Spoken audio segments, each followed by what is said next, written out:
alors qu'on se rendait à Makokou. Mon cortège, composé d'une dizaine de voitures, a fait l'objet d'une fouille brutale, sauvage. Mes valises ont été posées au sol. Mes biens ont été ouverts devant des policiers, sans retenue, sans décence, sans hésiter. Mon épouse était dans la voiture.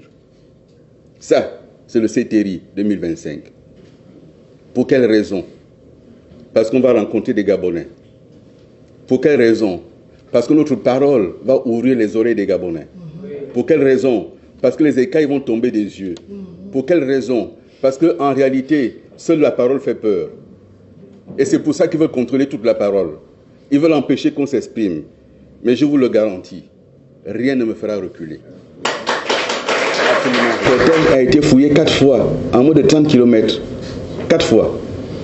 Et à l'heure où je vous parle, j'étais à Makokou et on m'a notifié un contrôle fiscal intitulé personné. Donc moi, Billy Biz, en tant que citoyen, il y a un contrôle fiscal sur moi pour vérifier si je suis en règle avec le fisc. Nous sommes 100 000 agents publics de l'État. Allez chercher les 100 000 agents publics si quelqu'un fait sa déclaration au fisc. Mais je dois, moi, aujourd'hui, répondre de ça.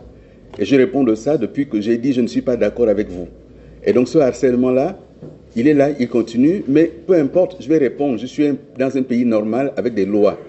Je vais donc répondre à ce contrôle fiscal.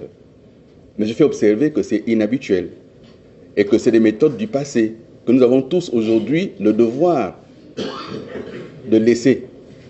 Mais les perpétuer, ce n'est rien changer au passé. Et les perpétuer, c'est mettre les Gabonais dans une supercherie. On leur fait croire que les choses ont changé alors qu'on est pire qu'avant. Mais fait, jamais Omar Bongo, qui a connu l'unité nationale toute sa vie, jamais il était à la tête d'une association familiale, clanique ou tribale. Ali Bongo, accusé de tous les péchés d'Israël, n'a pas pensé faire une chose pareille. Jamais. Mais avec le CTRI, aucune limite n'existe. Il se croit tout permis au nom de ceux qui auraient libéré le pays. Mais en réalité, il a libéré la haine, il a libéré la vengeance, il a libéré le tribalisme, il a libéré la jalousie, il a libéré tous ces mots-là par ses comportements, par ses discours hasardeux, appelant par exemple les populations de l'Ebamba qui vivent à Libreville en leur disant qu'est-ce que vous faites là-bas dans les PK, revenez chez vous. En le disant, il signifie que seuls les Bambas ne sont pas à Libreville chez eux. Comment en 2025, quelqu'un qui prétend être chef peut parler ainsi? Il n'en est pas digne. Je le dis encore une fois, il n'est pas digne d'être chef.